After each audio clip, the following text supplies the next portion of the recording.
Ignite her desire. Without a single touch, you walk into the room. You say nothing. You don't look for attention, you don't chase it, you are it. And without a single word, without a single touch, her eyes drift toward you. That's not magic. That's not luck. That's male energy, refined, sharpened, and used with precision. Most guys think they need to do something to spark desire. Compliments, gifts, physical touch. But the truth? A man who truly knows how to play the game never starts with touch. He starts with tension. Real seduction begins in the space between you and her, in the invisible magnetic pull that happens before you get close. Because what you'll learn here is how to make her crave you before you ever lay a finger on her. We're talking psychological seduction, subtle dominance, the power of presence, and the one skill every high-value man must master, creating sexual tension without words, without gestures, and without neediness. And once you understand this, she won't even know why she's thinking about you at 3 a.m., why she's comparing other men to you, or why she's imagining your hands on her, without you ever making a move. So let's start with this question. Why do women fall for certain men, even if those men haven't touched them? The answer isn't always about looks, or muscles, or status. It's about energy. Neil Strauss called it the inner game, the silent battlefield inside your mind that women subconsciously sense the moment you walk into a room. It's the vibe, the posture, the controlled chaos behind your calm expression. Mystery called it peacocking, not just dressing differently, but standing out by embodying boldness, not in a loud way, but in a grounded way. David Dita called it depth, the masculine ability to remain unshaken while she tests you, teases you, tries to throw you off. And Robert Greene, he called it the art of seduction, where touch isn't the beginning, it's the reward. The final move after 1,000 invisible plays. A woman's desire doesn't begin with contact. It begins with curiosity. And the man who knows how to awaken that curiosity without touching her is the one she obsesses over. You see, touch satisfies the senses, but mystery awakens the imagination. And the imagination is where true obsession grows. When a woman's mind starts replaying the way you looked at her, the pause in your sentence, the way you didn't chase her like the others, that's when she begins to feel the pull. Let me give you a real example. One of my students, we'll call him Alex, was at a rooftop bar in Mexico City. A group of girls walked in. Every guy at the bar turned and stared, except him. Alex leaned back, relaxed, sipped his drink, didn't even glance. He felt their presence, but he didn't react to it. Minutes passed. One of the girls came over to him and said, "Are you ignoring us on purpose?" He smiled and said, "Do you always assume people are watching you?" Boom. Tension created. Challenge delivered. Curiosity sparked. He didn't touch her. He didn't compliment her. He didn't validate her. But she was hooked. And the reason why is something most men never understand. When you deny a woman your attention, but stay calm, present, and unbothered, she starts to wonder what makes you different. And that's the seed of desire. Now let's break this down into something you can use right now. Step 1. Control your energy. When you enter a space, don't rush. Don't fidget. Don't look around like you're waiting for permission to be noticed. Walk slowly. Breathe deeply. Feel your presence in the room. Imagine you own the air around you. Because the truth is, she doesn't respond to what you say. She responds to the frame you're holding. If your frame says, "I'm here to impress you," you lose. But if your frame says, "I'm already complete. Let's see if you're interesting enough to join my world," you've flipped the entire dynamic. You're no longer chasing. She is. Step 2. Use silence strategically. A lot of guys talk too much when they're nervous. They over-explain. They overshare. They try to fill every second with sound. But silence is seductive. When you pause before responding, you signal confidence. When you leave a bit of space after something she says, you create emotional tension. The silence becomes a mirror. She starts to wonder what you're thinking, what you're feeling, why you're not reacting the way other men do. And in that silence, you become a mystery. And what's mysterious becomes attractive. You don't need to touch her. You need to haunt her thoughts. Now, I want you to understand something critical here. Women aren't attracted to men who are always available, always trying, always performing. They're drawn to the man who feels like a reward, the man who chooses her, not because he needs her, but because she's earned his interest. This is why you must master selective attention. When you're with her, give her your full focus, but don't give it easily. Hold it back at first, make her earn it. This is called the push-pull dynamic. It's a powerful seduction principle used by naturals and pickup artists alike. Give her some warmth, then pull away. Be interested, but not too eager. Because the second she feels like she has you, the game is over. And it all starts before the first touch. It starts with how you sit, how you breathe, how you respond, or don't respond. She watches everything, and if you can hold your power, instead of trying to grab hers, she'll start to feel it. That spark, that urge, that ache to know you. Not the you that performs, the you that doesn't need to perform. Because here's the paradox of seduction most men never learn. The less you chase, the more they want to be caught. There's something deeply primal about eye contact. Not the polite kind, not the awkward kind. I'm talking about the type of eye contact that holds her, undresses her, ignites questions in her mind she can't explain. Because the eyes don't ask for permission. They penetrate. And when used correctly, they create a psychological opening that feels more intimate than any physical touch ever could. But here's the catch. Your gaze has to be grounded. Not aggressive, not needy, not distracted. It has to say, I see you, but I'm not chasing you. The moment your gaze becomes reactive, you lose the game. But if you can maintain a calm, centered eye contact for just a few seconds longer than most men dare, she starts to feel it. That flutter in the chest, that tension in the lower belly, that mix of curiosity and vulnerability, because your eyes are telling her a story. And if you can make her feel like you see through her, not at her, she'll remember your eyes long after she forgets your name. Now let's bring another weapon into this, spatial awareness. The space between you and her is part of the seduction. It's not something you rush to close. In fact, sometimes the most arousing thing you can do is stay just far enough away to make her wonder what it would be like if you got closer. This is what old-school seducers understood. They knew how to use proximity, not to invade, but to suggest. To create a bubble of energy where your presence is felt, but your touch is withheld. Because when you deny the obvious move, the kiss, the touch, the compliment, you awaken a deeper craving. You're not just a man anymore. You become a possibility, a fantasy that hasn't played out. And fantasies are always more powerful than facts. Robert Greene said it best, absence increases respect and honor. But in seduction, it also increases desire.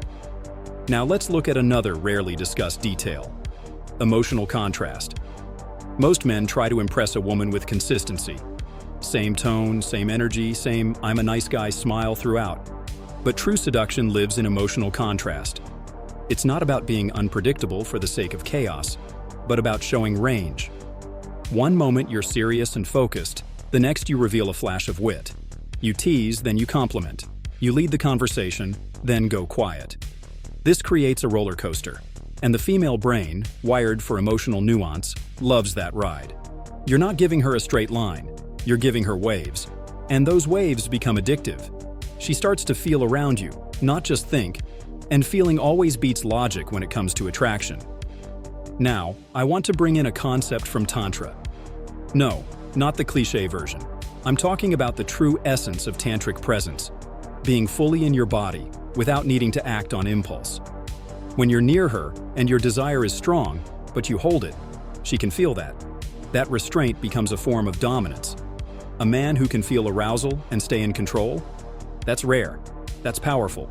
You're not hiding your desire. You're owning it, holding it like a sword you could unsheath at any moment, but choose not to. This makes her feel safe and stimulated at the same time. And that's where trust and arousal meet. Now let's flip the dynamic. What if she tries to touch you first? This is where most men blow it. They either pull away too harshly, breaking the rhythm, or they give in too fast, breaking the mystery. What you want to do instead is this. Respond with stillness. Let her touch you. Don't flinch. Don't overreact. Just look at her and hold the moment. Let your body say, I allow this, but I don't need it. That's mastery. Because in that moment, the power shifts. She realizes she's the one who made the first move, and she'll chase that energy again and again. Let's take it deeper. Your environment matters. The lighting, the distance between chairs, the choice of music, even the way you sit. All of it sends a message. Are you the man who blends into the space, or are you the man who controls the space with subtlety? When she walks into your apartment, do the lights dim slowly, setting a tone? Is the playlist carefully chosen, masculine, sensual, slow? Are you already seated, relaxed, watching her with a calm expression, as if she's entering your story, not the other way around? This is where seduction becomes psychological architecture. You're building tension in layers, sensory, emotional, visual. And each of those layers sends one clear message. I could touch you, but I don't need to. And that's exactly why she wants it more. Women crave a man who understands restraint, not because he's afraid, but because he chooses when, where, and how to escalate. The moment you take control of when the first touch happens, you've already won. Because if you can make her want it before you offer it, she'll remember that moment forever. You've probably heard that words can seduce, but most men don't know how. They use compliments like currency, overused lines, or they talk about themselves, trying to impress. But seduction through words isn't about information. It's about suggestion. The right words at the right moment delivered with the right tone can make her skin tingle more than a kiss ever could. And it starts with this principle. What you don't say is often more powerful than what you do. A man who chooses his words carefully, who speaks with rhythm and calm intensity, who lets the silence wrap around his voice, that man doesn't need to touch her. His voice touches her. Let me explain. Your tone matters more than your message. A slightly slower delivery, a deeper vocal register, pauses that let the words sink in. This is what triggers auditory intimacy. You're no longer just speaking, you're affecting. Now combine that with language that suggests rather than states. Don't say, you're sexy. Say, there's something about the way you look at me, like you're hiding something. Let her fill in the blanks. Don't say, I want to kiss you. Say, if I told you what I'm thinking right now, I'd ruin the tension. Every word becomes a brushstroke, and the painting is being created in her imagination. And the human imagination is the most erotic place of all. Let's go even deeper. Storytelling. This is a weapon most men don't even know they have. You see, when you tell a story, you invite her into a shared experience. You make her feel. You bypass her logical mind and enter her emotional world. But not just any story. A seductive story is one that taps into desire, risk, adventure, sensuality, without being explicit. Tell her about the time you went night swimming on a forbidden beach, about the moment you felt completely alive in silence with someone, without needing to say a word. These aren't just stories, they're emotional anchors. She starts to associate you with those feelings, and eventually, she doesn't just remember the story, she remembers how you made her feel while telling it. This is what makes her lean in, not just physically, but psychologically. She starts to crave your world, your energy, your voice, because every word feels like a gentle pull towards something she can't quite name. That's power. But here's another overlooked concept: slowness. In a world addicted to speed, instant gratification, and fast responses, a man who moves slowly, who speaks slowly, who responds with pause and presence, stands out. He creates a kind of gravitational pull. She starts to slow down, too. Her breathing adjusts. Her focus sharpens. And in that slowing down, desire has space to grow. Remember, desire doesn't thrive in chaos. It thrives in anticipation. Which brings us to one of the most erotic forces in human interaction: anticipation. Most men are in a hurry. They escalate too soon. They reveal too much. They reach out too fast. But the man who understands the art of waiting, who plants seeds of interest, tension, curiosity, and lets her sit in them without rushing to harvest, he becomes unforgettable. Anticipation is what makes the first touch electric, the first kiss unforgettable, the first moment of physicality feel earned, not given. And even better, you can build that anticipation without ever being physical. A passing comment that lingers. A look held just a second too long. A moment where she thinks you're about to say something seductive, but you don't. And suddenly she's writing the story in her head. You've handed her the pen. And when a woman writes her own desire, she feels it more deeply than anything you could force. Let's take one final idea for this part. Emotional triggers. When you subtly activate her emotional memories, you create attraction without logic. For example, ask her, "What's something you've always wanted to do, but never dared to?" Let her answer. Then say, "I think you'd look incredible in that moment," right at the edge of your comfort zone. This is no longer just flirting. You've associated yourself with liberation, with adventure, with emotional risk, with passion. You've made her see herself through a new lens, your lens, and she'll want to come back to that mirror again and again. Because in your presence, she doesn't just feel wanted, she feels more alive, and that's more addictive than any physical touch could ever be. Let's talk about how a woman experiences you in public. Because believe it or not, what you do when you're not even interacting with her, when you're just being observed, is often the most seductive moment of all. This is what psychologists call social proof. But when we're talking seduction, it's not just about people liking you, it's about people respecting you. The masculine energy that draws women in doesn't need validation. It commands presence without speaking. Now picture this. You walk into a social gathering. You're not loud. You don't rush to shake every hand. You don't cling to the most attractive girl in the room. You take your time.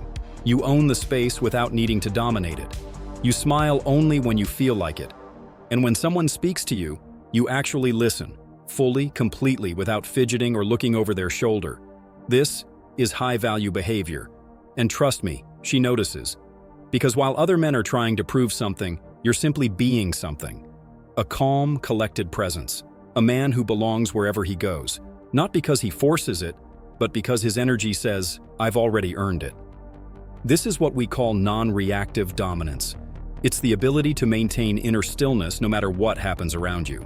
She sees it in the way you don't rush to respond to drama, in the way your voice stays level, even if others try to provoke you, in how your energy doesn't spike when you're complimented or criticized. That kind of man isn't just rare, he's magnetic. Now let's add a layer. In social settings, you have a secret advantage that few men use: female indirect attention. Most guys only focus on the women they're interested in, but women observe everything. They see how you treat the bartender, how you speak to your friends, how you handle interruptions. If you flirt with every girl, she sees that. If you never flirt with any girl, she sees that too. But if you engage playfully with others without trying to impress, without chasing, then withdraw into your own world again, now you're unpredictable. Now she wonders, what's your story? And that curiosity is the doorway to desire. This is the moment when you become the man other women are slightly intrigued by, but no one can quite figure out. You're not the loudest. You're not the neediest. You're the man who seems to live by his own rules, and that makes her want to break hers. Let's go deeper into this idea of social framing. Women are incredibly sensitive to context. If she sees other people respond to you with respect, comfort, laughter, admiration, it shapes how she sees you. You're no longer just a man, you're a status cue. And status, when combined with mystery and calm power, becomes irresistible. But don't confuse status with arrogance. There's a difference between being impressive and trying to impress. True seductive status isn't broadcasted, it's discovered. Maybe she hears from someone that you're a musician, that you've traveled alone through South America, that you started your own business and never mentioned it once. Now your silence becomes louder than a boast. And this is when the dynamic flips. Now she starts to chase your attention, not the other way around. Let me give you a scenario. You're at a dinner party. She's seated nearby. You've made eye contact once, maybe twice. Instead of rushing to talk to her, you engage in conversation with everyone else. Naturally, warmly. But every once in a while, you glance at her, just for a second, and return to the flow. You're creating micro moments of tension. Then, You say something. Witty, bold, layered, with just enough edge to stand out. The room reacts. She watches. And when the conversation ends, you get up, walk by her, and casually say, "I'll talk to you later." That's it. No touch, no flirtation, no desperation. Just a line wrapped in quiet confidence. You've given her something rare, a man who chooses his moments. And that kind of man is unforgettable. Now let's introduce a subtle psychological trick, mirrored withdrawal. This is the act of leaving emotional breadcrumbs, then pulling back, just enough to make her follow. You share something authentic. She connects. You smile, then turn to another conversation. You get close in dialogue, then excuse yourself before it's too comfortable. You reveal a side of you she didn't expect, then shift gears to something light. Each withdrawal creates a vacuum, and nature hates a vacuum. She wants to fill the space with more of your attention, your voice, your energy. And that pull builds tension stronger than any touch ever could. Because now, she's leaning toward you, mentally, emotionally. Not because you demanded it, but because you designed it. Now you understand. It's not about chasing her. It's not about proving your worth. It's about building tension with presence, not pressure. Every gesture you don't make, every compliment you don't give too easily, every glance you hold without following it with action. It all adds to the fire you're building inside her. And here's the secret that most men never learn. The most seductive men in the world aren't the ones who touch first. They're the ones who make her wish they would. They're the ones who master invisibility until it becomes obsession. They become the man she replays in her mind. The man who showed up with calm power, quiet confidence, and zero neediness. And when the time comes, when the first touch finally does happen, it's not just physical. It's electric. Because every second before that, every word, every look, every pause has charged that moment with meaning. If you've been chasing women and wondering why it's not working, maybe it's time to stop chasing and start leading from the inside out. Because true desire isn't something you trigger in her, it's something you awaken. So now I want to hear from you. Have you ever experienced that invisible tension? Have you ever made a woman lean closer, crave more, just from the way you looked at her, or didn't? Tell me in the comments below. And if this video sparks something in you, if it gave you clarity, strength, or a strategy you're ready to try, then don't keep it to yourself. Share it. Send it to a brother who needs to hear this. Drop a like so I know you want more content like this. And hit that subscribe button, because what we just talked about, it's just the beginning. There's a whole world of seduction most men never access. But now, you're in. And next time you walk into a room, you won't need to say a word, because she'll already feel it.